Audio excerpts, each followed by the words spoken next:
Over the past couple of months on this channel, I've bought and built quite a lot of coal wagons. However, I've never put anything in them. So today I'm going to load this coal train whilst it's on the move. But before we do that, I'd like to pose a few questions. So what do we put in a coal wagon? Is it real coal, synthetic coal, or something else? How real does it have to look? Perfectly? A representation? Or something else? And what type of coal are we trying to emulate?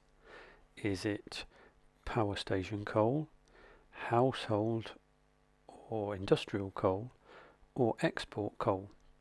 Because I think they have three very different appearances. Coal for the wagons that I'm going to load today is power station coal, and it has the appearance of not coal really. It's pulverized and looks more like black pea shingle, about the size of marbles. This John Vaughan picture is one of my favourite examples showing exactly that. So how do we do this?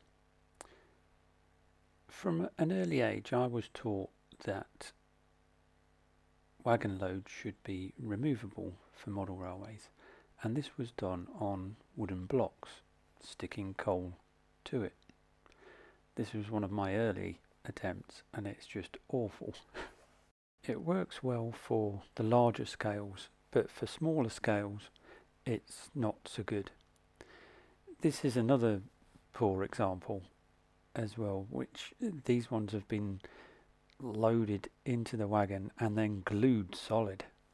A good while ago I then decided to stop using real coal and use synthetic, and I also stopped using wood and used plasticard.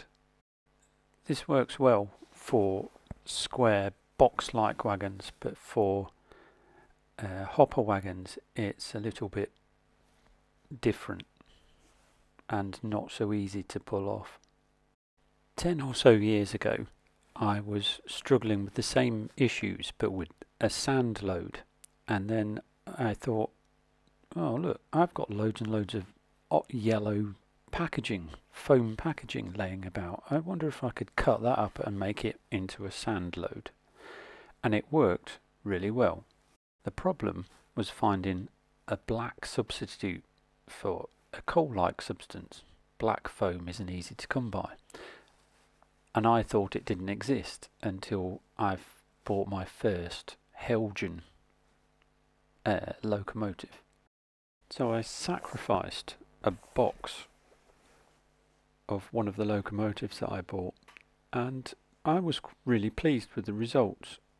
I've since found other sources for black foam, and most of the time it's free. If you've got access to a shop that has packaging, they're normally trying to get rid of it, and so it's just a case of asking for it.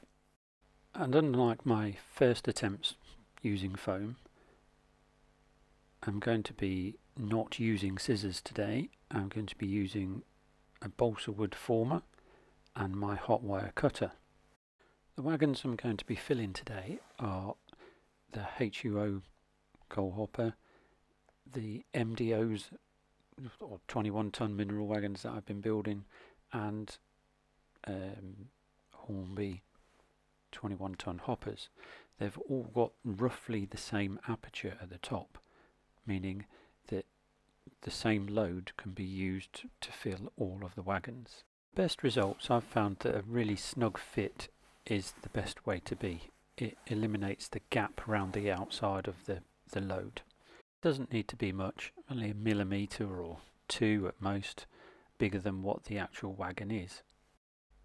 And once we've cut out our two balsa wood blanks, we plop them either side of the foam and just slice it with the hot foam cutter, and voila, one wagon load of coal.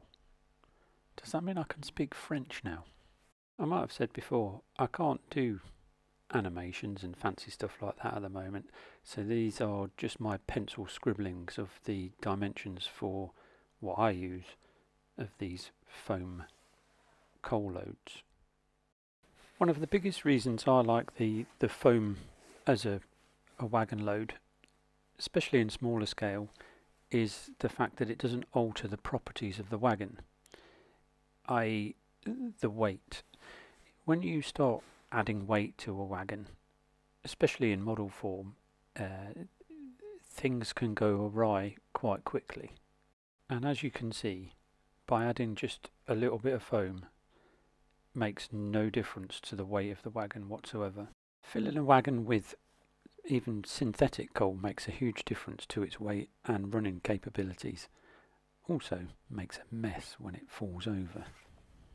You'll also notice that the dimensions for HAA MGR wagons are on that sheet as well, and I also did them. Not that I have, this is the only one that I have left after I got rid of all of mine. It's a bit more involved with large hopper wagons because of their shape and size. I'd really like to play you the clip of what happened on this next scene, but I'd get a copyright strike because I was listening to the radio at the time. Anyway, my wife came in while I was doing this and she said, "Wow, that looks really good, exactly like what it's supposed to look like."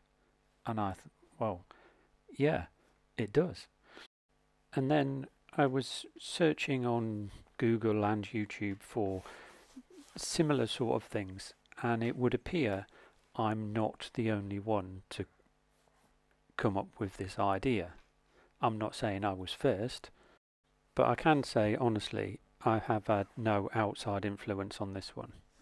This load that I'm fitting into this MGR wagon also fits into HEA wagons. They're just a little bit more involved, and there's also quite a lot of waste material.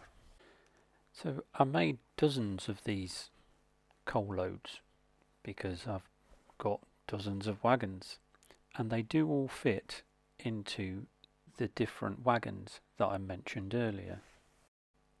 It also feels like an age that I've been yakking on, so I'd best start filling this coal train up with coal as well.